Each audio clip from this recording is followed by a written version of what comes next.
আমি এখন এমন একটি স্থানে দাঁড়িয়ে আছি যেটাকে আসলে মাঠ বলবো না পার্ক বলবো, কোনোটাই ঠিক মতো বলা যাচ্ছে না। আছি চাকলাপাড়াতে, আছে পার্ক সদৃশ এই মাঠটির একটি প্রবেশ মুখ, অর্থাৎ এখানে যে গেটটি দেখছেন এটি ছিল সেই পার্কের ঢোকার যে ফলকটি সেটি। তবে প্রবেশ মুখ থাকলেও প্রবেশ করার মতো পরিবেশ এখন আর একেবারেই অবশিষ্ট নেই। এখানে একসময় ছিল উন্মুক্ত খেলার মাঠ। পরবর্তীতে এই মাঠটিকে উদ্যোগ নেওয়া হয় পার্ক তৈরি করার, এবং সেই ইচ্ছা অনুযায়ী বা সেই উদ্যোগ অনুযায়ী স্থাপিত হয় বেশ কিছু বেঞ্চ, লাগানো হয় ইউক্যালিপটাস গাছ। তবে এই গাছ নিয়েও প্রশ্ন আছে, এটা পরবর্তীতে না হয়েছে পার্ক, না থেকেছে খেলার মাঠ। চলুন স্থানীয় বেশ কিছু মানুষের কথা আমরা শুনবো, যাদেরকে ইতিমধ্যে দেখতে পাচ্ছি মাঠে ঘোরাফেরা করছেন, কেউ এক্সারসাইজ করছেন, কেউ দৌড়াচ্ছেন, এবং বাচ্চারা খেলা করছে। যদিও খেলাগুলো তারা খুব স্বাচ্ছন্দ্যে করতে পারছে না, কারণ গাছের কারণে বিভিন্ন গ্রুপ আকারে ভাগ হয়ে তাদেরকে ফুটবল খেলতে হচ্ছে। আমরা এই এলাকার আদি বাসিন্দা।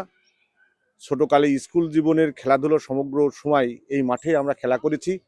বিভিন্ন সময় ফুটবল প্রতিযোগিতা, ক্রিকেট প্রতিযোগিতা এখানেই আয়োজন হতো।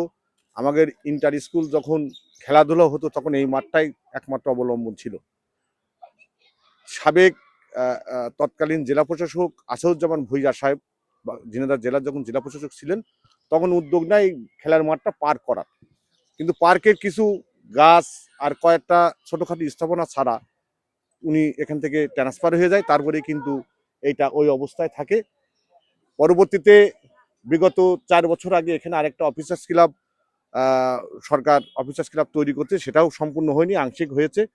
এখন আমরা দেখতে পাচ্ছি আশপাশে সমগ্র বাচ্চারা, বিভিন্ন স্কুলের বাচ্চারা খেলার মাঠ কোথাও না থাকার কারণে এই মাঠেই, এই গাছের মধ্যেই, এই গর্তের মধ্যেই তারা খেলাধুলা ঝুঁকি নিয়ে করে থাকে এবং অনেক সময় বিপদের সম্মুখীন হয়ে থাকে। তা আমরা আশা করি বা আমরা অভিমত ব্যক্ত করি এলাকাবাসী হিসেবে, এই মাঠটা যদি আবার পূর্বের খেলার মাঠ হিসেবে নিয়ে আসা যায় বা ফিরিয়ে দেওয়া যায়, তাহলে এই অঞ্চলের ছেলেরা খেলাধুলার মধ্যে আবদ্ধ থাকতে পারবে এবং বিভিন্ন অপকর্ম থেকে তারা দূরবর্তী অবস্থানে অবস্থান করবে। আমরা এলাকাবাসী হিসেবে প্রশাসনের সকল স্তরের জেলা প্রশাসক, জেলা পরিষদ, আমাকে ঝিনাইদহ জেলার মাননীয় মন্ত্রী মহোদয় সহ যারা উচ্চ পর্যায়ে অবস্থান করছেন তাদের কাছে আমাদের এলাকাবাসীর আবেদন, এটা পূর্বের ন্যায় খেলার মাঠে রূপান্তরিত করা। এটা আসলে পার্ক না, এটা একটা ডাস্টবিন হিসেবে ব্যবহার হচ্ছে এখন। এটা ডাস্টবিন, এখানে অনেক ময়লা আবর্জনা থাকে।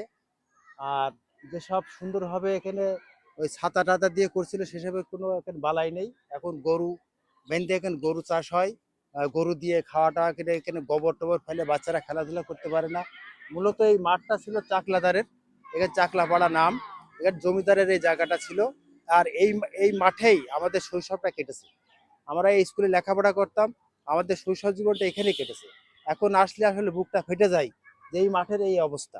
তো এইটা আসলে যারা ঊর্ধ্বতন কর্মকর্তা আছে তারা জন্য এরপর একটা দৃষ্টি দেয় যে এটার জন্য আবার সেই পুনরায় খেলার মাঠ হিসেবে রূপান্তরিত করতে পারে। মাঠটা ছিল চাকলাপাড়া চাকলা জমিদারদের মাঠ। এখানে তৎকালীন জমিদার সহ, জমিদার পুত্ররা সহ এবং আশপাশের যারা মানুষজন ছিল, জনগণ, তারা এখানে খেলাধুলো করত, শরীর চর্চা করত। কিন্তু পরবর্তীতে আমরা 1989 যখন আমরা শহীদ স্মৃতি বিদ্যাপীঠে পড়াশুনো করি, এখানে দেখলাম তৎকালীন জেলা প্রশাসক মহোদয় আসাদুজ্জামান ভূঁইয়া একটা নাম কয়েস্তে পার্ক উনি নির্মাণ করলেন। এখানে যে গাছ বৃক্ষগুলো দেখতে পাচ্ছেন, যে বৃক্ষগুলো যতদূর ধারণা আমার, যে বৃক্ষ হচ্ছে প্রচুর পরিমাণে কার্বন ডাইঅক্সাইড ছাড়ে আর অক্সিজেন খুব কম দেয়। তাহলে যেখানে পরিবেশের ক্ষতি এই গাছগুলো দিয়ে, এবং উনি অপরিকল্পিতভাবে যে পার্ক উনি নির্মাণ করে গেছেন, তার কুফল আজকে আমাদের এই বৃহত্তম চাকলাপাড়া, মহিষাকুণ্ডু, খাজুরা এবং আশপাশের যে পাড়া মহল্লার যে ছেলেরা, যুবকরা, যারা আমরা বলে থাকি যে বর্তমানে খেলাধুলোর পরিবেশ নাই, মাদকাসক্তে কিশোর যুবকরা জড়িত। কিন্তু আমরা যদি এর ভিতরে না যাই, আমরা যদি তাদের মানে খেলাধুলার ব্যবস্থা না করে দিতে পারি, তাহলে ছেলেবেলে তো মাদক নেবে, গ্রহণ করবেই এবং সমাজে বিশৃঙ্খলা সৃষ্টি করবেই। দেখেন যে ঝিনাইদহর মতো একটা জেলা শহরে একটা মাত্র স্টেডিয়াম আছে, ঝিনাইদহ বিশেষ হামিদুর রহমান স্টেডিয়াম, কিন্তু বাদ বাকি কোনো আউটার স্টেডিয়াম হিসেবে ঝিনাইদহ কোনো স্টেডিয়াম নাই। তা আমি মনে করি যে এখানে সার্কিট হাউস অবস্থিত এখানে বড় বড় অফিসার, পুলিশ সুপার মহোদয়, জেলা জজ এবং অন্যান্য অফিসার্স কোয়ার্টার আছে। এবং এখানে দেখেন যে কিভাবে আপনি খেয়াল করেন যে আপনাদের আশপাশে কিভাবে বাচ্চাগুলো ঘোরাফেরা করছে। এখানে এই মাঠটা ডাস্টবিনে পরিণত হয়েছে, মানুষের বাড়ির ময়লাগুলো ভাগাড়ে পরিণত করে দিয়েছে এরা। আমরা জানতে পারিছি যে ডিসি মহোদয় প্রতি বুধবারে জনগণের গণশুনানি উনি নিচ্ছেন, যে মানুষের কোনটা সুবিধা কোনটা অসুবিধা। তা আমরা চাই যে এটাকে ঝিনাইদহ জেলার একটা আউটার স্টেডিয়াম হিসেবে গড়ে তোলা হোক। এ ব্যাপারে আমি ঊর্ধ্বতন কর্তৃপক্ষ এবং সংশ্লিষ্ট কর্তৃপক্ষের নিকট জোর দাবি জানাই যে আমাদের এই মাঠটা পূর্বের ন্যায় ফিরিয়ে দিয়ে ছেলেপেলেদের, যুবক কিশোরদের খেলাধুলার উন্মুক্ত করে দেওয়ার জন্য। এবং আমি সাথে আরেকটু যুক্ত করি যে আমাদের এই পাশে অন্তত 10টা মাদ্রাসা, একটা হাই স্কুল, 2টা প্রাইমারি স্কুল, একটা কিন্ডারগার্টেন, এদের যে বাৎসরিক যে ক্রীড়া প্রতিযোগিতা হয় এবং সরকার যেভাবে খেলার উপরে, আপনারা জানেন যে খেলার উপরে সরকার যেভাবে মানে জোর দিয়েছে বর্তমান সরকার, 4র্থ থেকে 9ম শ্রেণী পর্যন্ত খেলা এখন ম্যান্ডেটরি করে দিয়েছে। তাহলে ম্যান্ডেটরি যদি করতে হয় তাহলে তার জন্য মাঠ দরকার, মাঠ মাঠ মাঠ অবশ্যই দরকার।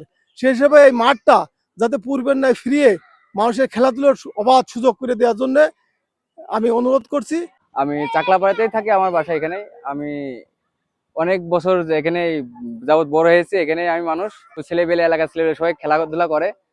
আর এখানে আশপাশে পরিবেশ সংরক্ষণ না থাকার কারণে পরিবেশটা নষ্ট হয়ে গেছে। ঝিনাইদহ জেলা প্রশাসক দৃষ্টি আকর্ষণ করছি যে সুন্দরভাবে এটা পরিচর্যা করার জন্য এবং মাঠটা যেন ভালো থাকে। এই গাছের জন্য আমরা ভালো করে খেলতে পারি না, এই গাছের জন্য আমাদের একটু সমস্যা হচ্ছে। আমরা খেলা করতে করতে হাঁপিয়ে যাই, এখানে আমাদের পানির খুব সমস্যা, আমরা এখানে টিউবওয়েল চাই। এই কোমলমতি শিশুদের কথা বিবেচনা করে এবং তাদের একটি সুন্দর, নিরাপদ ও স্বাস্থ্যকর ভবিষ্যৎ নির্মাণের লক্ষ্যে মাঠটি পুনরায় আগের রূপে ফিরিয়ে আনতে সংশ্লিষ্ট ঊর্ধ্বতন কর্তৃপক্ষের আন্তরিক দৃষ্টি ও কার্যকর উদ্যোগ কামনা করছি।